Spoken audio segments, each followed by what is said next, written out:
Federico García Lorca, Lorca es brillante como un pozo oscuro repleto de diamantes. Lorca es eléctrico como el poema con el que nos agarramos al relámpago de la emoción. Lorca es la tradición y la vanguardia, es el pueblo y es el mundo. Lorca no es solo el teatro, sino que es una tragedia en sí misma. Pero por eso yo hoy les voy a dar una visión muy distinta de lo que representa este cuadro, del prendimiento y la muerte de Federico García Lorca.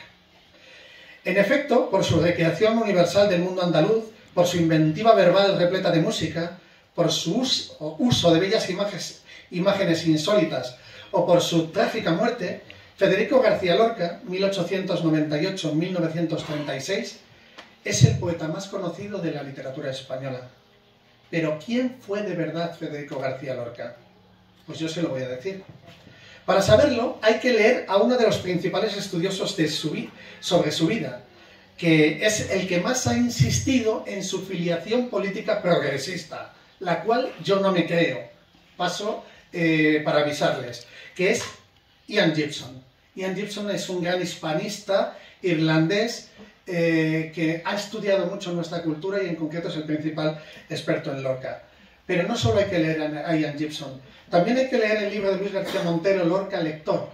Luis García Montero hizo una cosa preciosa, que es revisar todos los libros que tenía en su habitación Federico García Lorca. Hizo un libro sobre esos libros, que en realidad es un libro sobre Lorca que ilumina de una forma insólita a Lorca. Pero hay que leer más cosas.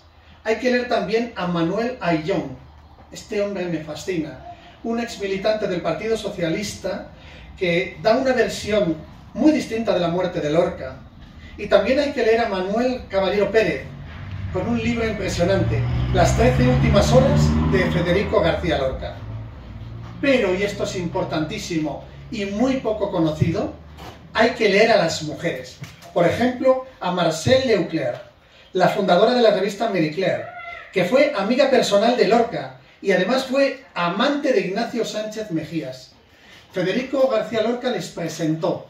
Estaba leyendo Bodas de Sangre en casa haciendo una lectura dramatizada en casa de Jorge Guillén. Y entonces le dijo a esta mujer francesa realmente fascinante: tienes que conocer al andaluz universal, que era Ignacio Sánchez Mejías. Y se hicieron amantes, a pesar de que ella estaba casada y tenía 3 hijos, y él no solo estaba casado y tenía hijos, sino que además tenía un amante oficial, la argentinita. Y entonces Federico García Lorca decía que lo de esta tía y Ignacio Sánchez Mejías era un dramón. Y a ese respecto escribió varios poemas, pero lo más importante es que Marcelle Leclerc tradujo la poesía de Lorca, y además de eso hizo una biografía prácticamente desconocida para nosotros. Y esa biografía se titula Infancia y muerte de Federico García Lorca. Pero ¿por qué no es más conocida que las demás, que la de Ian Gibson? Si le conoció personalmente, si se tomaban copas, si eran amigos, si le presentaba a los amantes. Pero es decir, no, es que de Lorca, de su vida, de su filiación política, nos hablan aquellos que se saben los apuntes. Y esa es la historia oficial. Por eso les digo que hay que leer mucho lo que escriben las mujeres sobre Lorca. Por ejemplo, hay que asomarse a la obra de otra mujer fascinante, también desconocida, pero que yo vengo aquí a San Cibrián a que la conozcan ustedes. Desconocida, que es Agustina Fernández López, apodada La Zapatera. Era una mujer libertaria en la que Lorca se inspira para escribir su obra de teatro, La Zapatera prodigiosa. Esta mujer es un flipe, pero un flipe alucinante. Era una adelantada a su tiempo, que también fue fusilada en 1936 en Granada, pero nadie lo sabe, ni lo reivindica, ni se acuerda. ¿Será porque es mujer?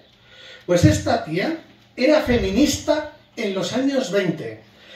Además era filósofa, era ensayista y era dramaturga. Se presentó a las elecciones en 1933 en Granada por el Partido Entero Humanista, que es un partido que ella se inventó. Además era un ser brillantísimo, era una conversadora memorable, muy recordada en los ambientes y cafetones de Granada. Ella se vestía de hombre para salir por la noche de juerga. Y además de eso, hablaba esperanto y era europeísta en 1936. ¿Por qué esta tía está olvidada y Lorca no? ¿Por qué lo que nos tiene que decir sobre Lorca no lo sabemos? Y a los 11 años se mudó con sus padres, hermanos y sus hermanas a la ciudad de Granada, donde cursó estudios de bachiller y aprendió a tocar el piano con el mejor pianista de su época, Antonio Segura Mesa. Igualita que hacíamos los chavales del Ayuntamiento de Ardón. Después de eso, Lorca inició de estudios de filosofía y letras en la Universidad de Granada en 1914, pero como no lo acabo de convencer, se cambió de derecho y es cambiarse de carrera, y además que en esa Granada se codeaba solo con estudiantes que tuvieran sus mismos intereses artísticos, en la tertulia del Rinconcillo, que era una tertulia intelectual alucinante que no hemos conocido por nuestros lares en la vida. Sin embargo, en 1919, su influyente amigo y profesor Fernando de los Ríos, que Fernando de los Ríos es la persona que descubrió y potenció a Lorca. Fernando escribió todo. Él lo que hizo fue ir a Granada y en Granada le pilló la guerra civil. Lo que pasa es que la guerra civil tardó más en declararse en Granada, porque en Granada estaban esperando si la sublevación de lo que entre comillas llamaban el alzamiento nacional triunfaba en Sevilla, que era la capital de Andalucía. Entonces, una vez que eso se produjo, con Queipo de Llamo, se sublevó Granada. Y entonces los padres, viendo la que se venía, hicieron que se fuera a casa de su amigo falangista Luis Rosales, y allí vivió en la guerra civil. Esta es la explicación que cuentan sus biógrafas. Él estaba allí recluido, y había todo tipo de revueltas y movidas en Granada propias de una guerra civil. Bajó a casa a comprar tabaco. Por esas fechas había hecho la última obra de teatro que hizo, que es La casa de Bernarda Alba. Y esta obra es esencial para entender este cuadro: su prendimiento y muerte. Comprando tabaco. Pensaban que estaba en Argentina.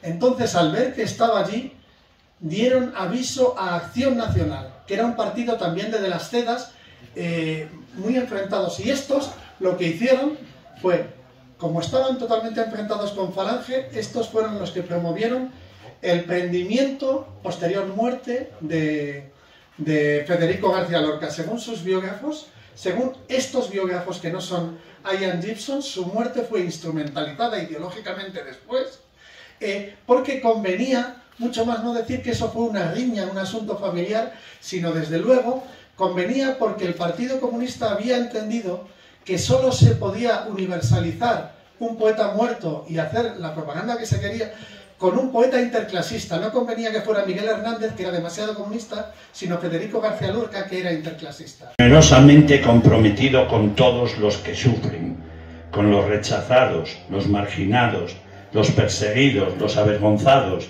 los que no encajan, al Lorca revolucionario que en realidad fue.